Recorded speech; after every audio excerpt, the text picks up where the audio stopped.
So this work that we're sharing tonight is part of a grant that teachers in the Philadelphia Writing Project wrote to the Library of Congress for, and we were awarded. We're really excited to be creating K-12 curriculum materials for supporting civically engaged argument writing with primary sources. We are drawing and are planning on 3 buckets of resources, and what we think is sort of novel or exciting about our work is that each of these alone is really powerful to work with, and there are really great reasons to use them. And what we're really excited about is what happens when we put them all together and we try to weave in some of the benefits of each of these different sets of resources or approaches, what comes out of that. And the first is the culturally and historically responsive literacy framework developed by Dr. Gholdy Muhammad. The second are resources from the National Writing Project's College, Career, and Community Writers Program. And the third, and this is where most of our grant funding is coming from, is the Library of Congress's Teaching with Primary Sources program. The culturally and historically responsive literacy framework is really powerful because it pushes us to think about not just the skills and the intellect or content that are part of curriculum and unit planning, but to add some additional dimensions that we think are really useful in engaging all students and in making sure that we are achieving equity and justice in our work. And so Dr. Gholdy Muhammad studied Black literary societies, some of which started right here in Philadelphia. And she said, you know, in the work that they're doing to both learn from each other and also change the world, these are different pursuits that were part of that work. So as we share and develop curriculum resources that we'll put online later on in the summer and then into the fall and throughout next year, we'll be thinking about identities, skills, intellect, criticality, and joy. And it's the identities, criticality, and joy that are sort of the additions to what we might think of as the typical curriculum. From the National Writing Project, we've sort of taken a look at some of the approaches and some of the resources, and we try to pull out some stances that we think we can use to communicate with teachers and also with students about, like, what are some key things we should understand about argument writing. One of them is that, hey, there are arguments all around us. They've been going on for a long time. Unfortunately, or fortunately, depending on the topic, some of these conversations we've been talking about for too long, right? And there hasn't been enough change, but they are conversations in communities, and our students, many of them are already participating in those conversations. And so our work is to recognize that and support them as they jump in and say, okay, well, here's what I have to say about this in our community. Arguments are not simply pro and con. They're not simply for and against. There aren't binaries here. Often, if we're trying to find a solution or make some headway with an issue, there are multiple perspectives. There are multiple nuanced claims that we can make. There's not one way, or there are not two ways to see an issue. So we really want to highlight and surface multiple perspectives and recognize, like, which perspectives are we not hearing enough from? And that can guide some of the research that we do as scholars in the classroom.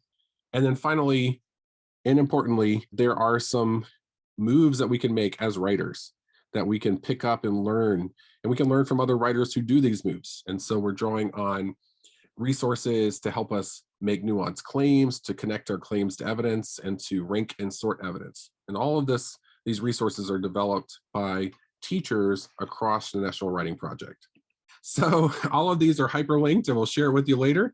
But these are just some of the places that you could go for both resources and teaching ideas from the Library of Congress. And it's really exciting. There's so many different places to go. Sometimes it's hard to know where to start. But tonight we're going to focus in on this middle top one, Chronicling America, which is an archive of searchable historic newspapers. And you can do full text searches, which is really great. So they're scanned in, but thanks to AI technologies, we can go in and figure out what the words are on these digital pages. So we're going to do some searching and look at some collections of these newspapers. There are other places to go with primary source sets that have been curated. There is a TPS Teachers Network where you can go and have discussions with other teachers about primary sources. And then there are additional places like the American Archive of Public Broadcasting and Congress.gov, where you can find even more and often more contemporary primary sources. So I also want to take a step back and say there are a lot of different initiatives or curricular ideas for supporting argumentation, and all of them are great. Ours is a very particular kind of argumentation that we're trying to support. And of course, many of our slides here are drafts. So this is a draft slide. So if you have feedback on this, let me know. But the way I'm trying to describe our work right now is, we're not trying to help students write a response for a standardized test. We're saying we want students to participate in contemporary conversations that are public, that we can write toward or compose other texts for, whether it's an op-ed or something else, but they're meant to be public and they're meant to be shared with others. So it's different than some of the other argument resources and projects out there. And we think this is a really important kind of argumentation that the NWP is supporting and that we want to take up and support as well. So I'm going to pause here and give it over to Javea a little bit, but we're also just going to start to have a little conversation about some work she's doing. So Javea, why don't you just introduce sort of the focus question and how the text set that you're developing is growing out of sort of an existing district curriculum topic. Yeah, so what my students in third grade, their next ELA module is focusing on the ocean. So we thought about the question, what can we do to protect the ocean? Because what I've learned is that elementary students are very passionate about preserving the environment and making sure that animals are taken care of, that, that they can still enjoy the nature. So what I started with them was, we chose the book, The Vast Wonder of the World, which is about biologist Ernest Everett Just. And that story is about African-American scientist. He's a biologist. And what he discovered was, if you study sea animals and any type of water animal in their natural habitat, then you can preserve them and have a better understanding of how the ecosystem lives. So from there, one of their mentor texts for the entire module was Ocean Sunlight, and by Molly Bang. And Ocean Sunlight has a lot of graphics. It talks about how animals are able to feed off of the tiny, tiny animals. And it gives really like a life cycle, but within the ocean context. And the pictures give a deep dive as well. So the next thing we did after that was, my kids are very big on things that happened 100 years ago.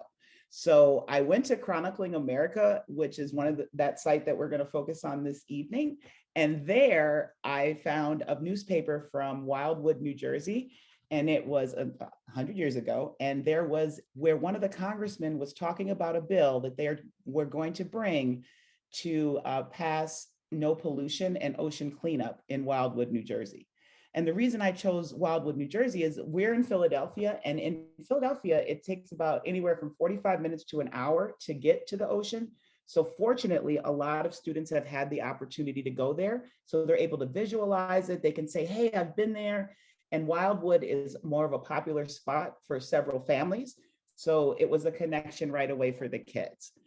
From there, I found another little piece of information, which was a flyer, and that's from the 1950s. And the reason I chose that is because it jumped out so much.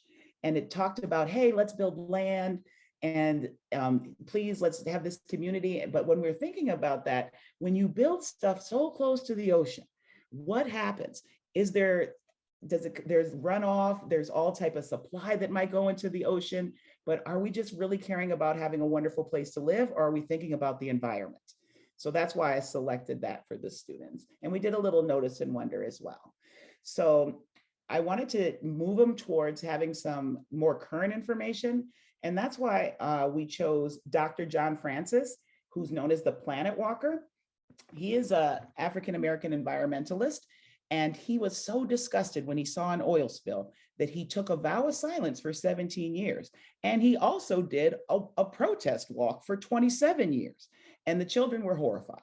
How could no one talk for 17 years? But it also started sparking the questions, and they got very excited. And they were also intrigued by the fact that it was like he had a protest and a form of defiance, but for nature. And I wanted to move from there into even more current information, which is I found the USA Today article where they pulled 63,000 pounds of trash from the Great Pacific Garbage Patch. But in that article, there's also some discussion of the latest technology. The last article I chose was the United Nations and how they have worked together with other countries to ensure that we are preserving the ocean. And it was a big bill that passed, that it was very, very recent. The goal of all of this, once we look at all of these documents, then we're going to do our argumentative writing. And the point of that is that so the kids are, I want to know what they think we should do to protect the ocean. And now they have all of this information, they're able to do that and argue for their cause. Jabea, every time I hear you talk about this, I just sort of marvel at the work that you did, right? Because one of these texts is part of your curriculum, right? Ocean Sunlight. And then all the other texts you had to find, right? And you brought them in. I did.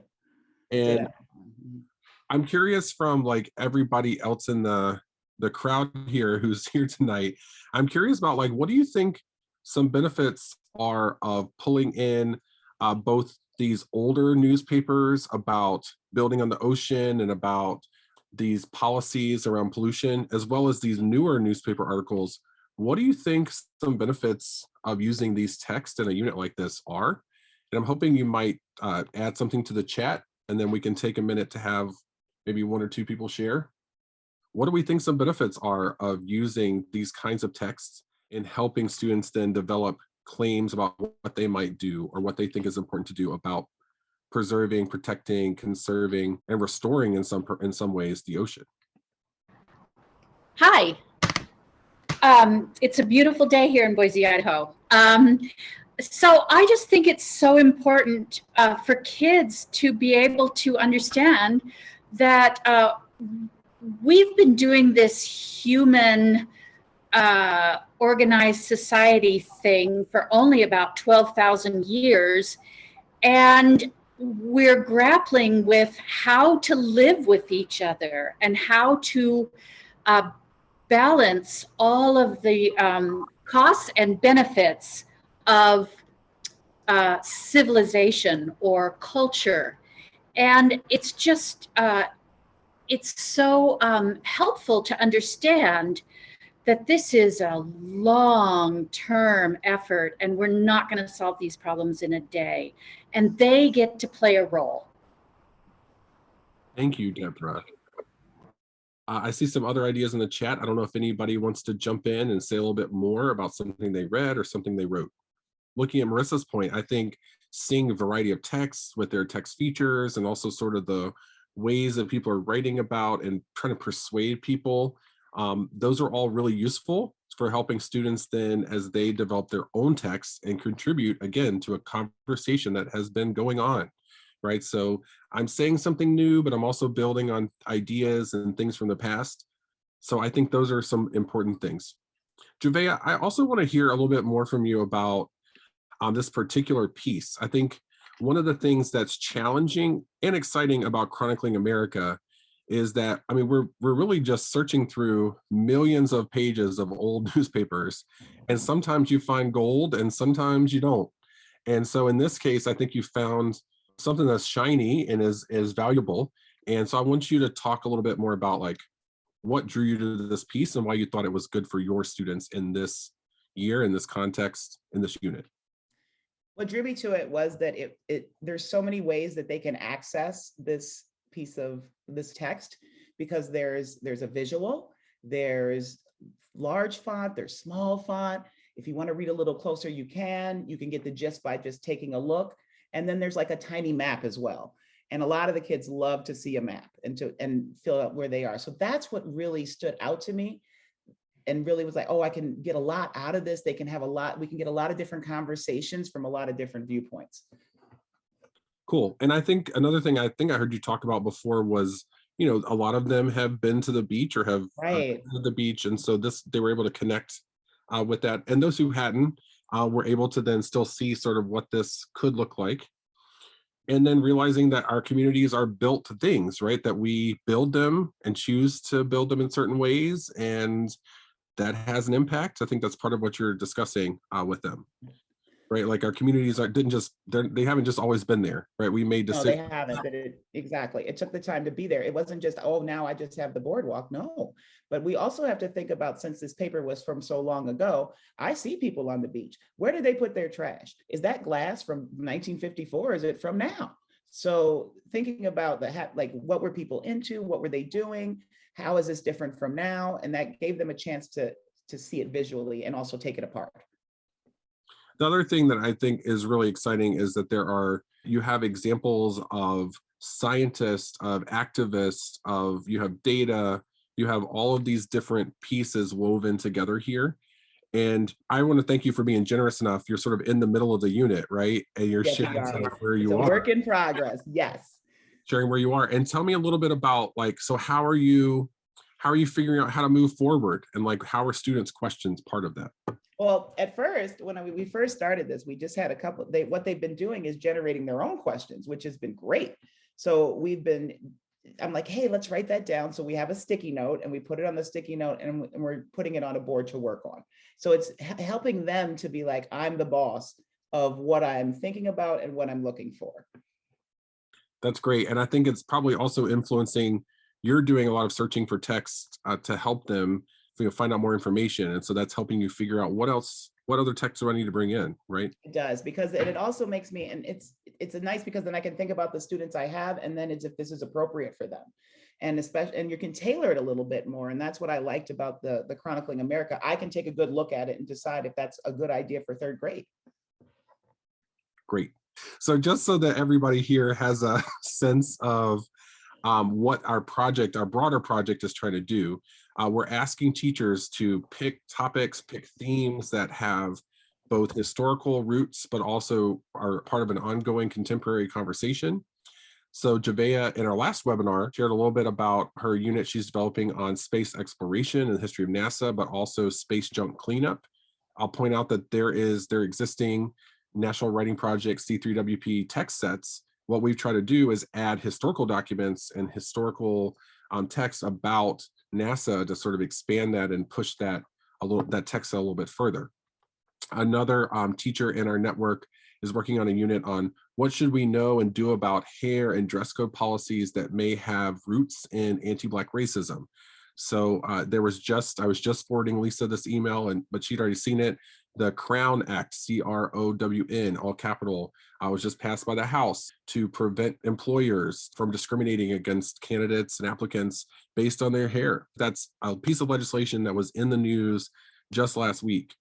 Is just sort of affirming for Lisa and her unit that this is an important contemporary discussion, but it has historical roots that we have to unpack. What should museums do with artifacts that communities claim should no longer be in a museum? So we have a teacher who teaches world history, but she's looking at Egyptian artifacts and artifacts from other countries, and what are the conversations right now around museums and repatriating? What are some of the environmental impacts of clothing and fashion on the environment, and what should we do about them? That's one I'm working on right now with fourth graders, and we're working on podcasts as part of our project and understanding clothing.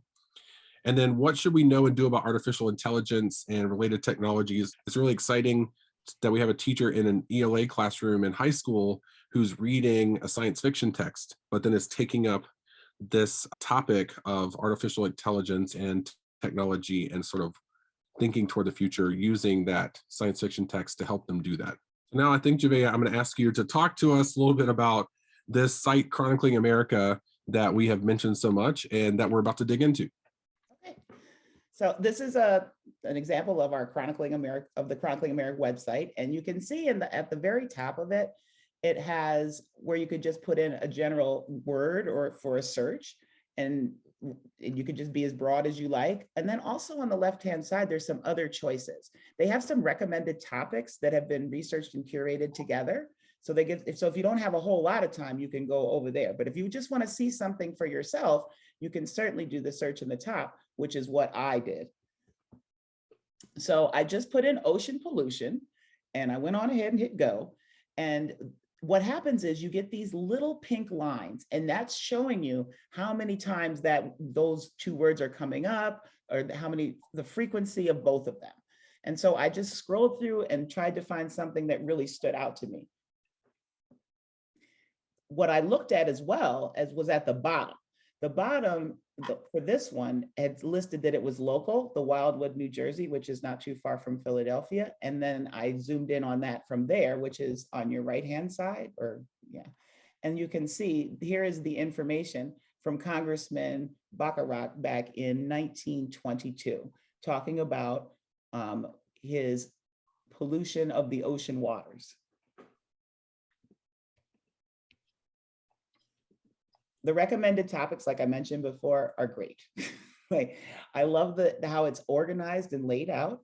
When we go in the breakout rooms and have a chance to try it, you'll be able to see how they've done it both chronologically and also by topic. And then even further, if you want to take a deeper dive, it allows you to do some advanced searches on the top. So the librarians of the Library of Congress have gone through and started to curate and find resources that are around certain themes. You can find it quickly through the alphabetical list, or by the subject category, or by the date range. Then from there, what it does, it will lead you to, if you selected the Ida B. Wells, then it goes right to this next link right here, where you can see how it says the Library of Congress and with the research guide. And there's primary sources that have already been put together there, both visual as well as print. One of the options tonight will be, if you'd like to look at the curated topics in Chronically America and just sort of see what's there, see what fits with your curriculum, then we want you to go with Javea so that you can focus in on those topics and do some sharing. Great, thanks, Gail. So it's a rich resource. Learn some interesting tips while researching Japanese internment, for instance. Gail, do you want to tell us anything about what you learned? Sure. This was a number of years ago. I was actually there at the Library of Congress in this was 2000 here, and I was teaching in Elk Grove, California, which is South Sacramento, and that was the strawberry growers of the Elk Grove region.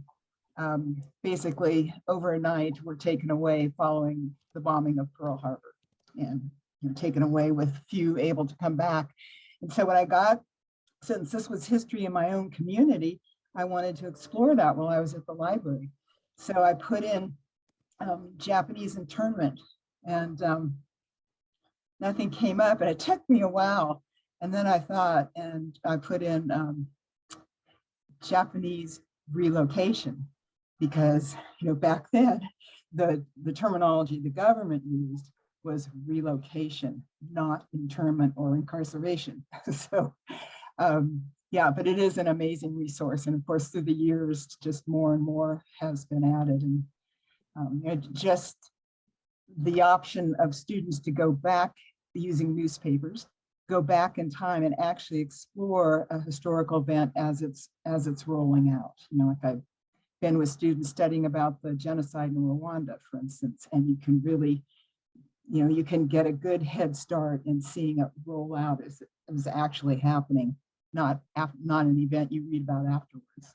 Thank you, Gail, so much. And so I think that that's a huge point about the search terms, making sure that we're using the terms that might have been used at that time. And in the topics, they're going to give you some search term ideas.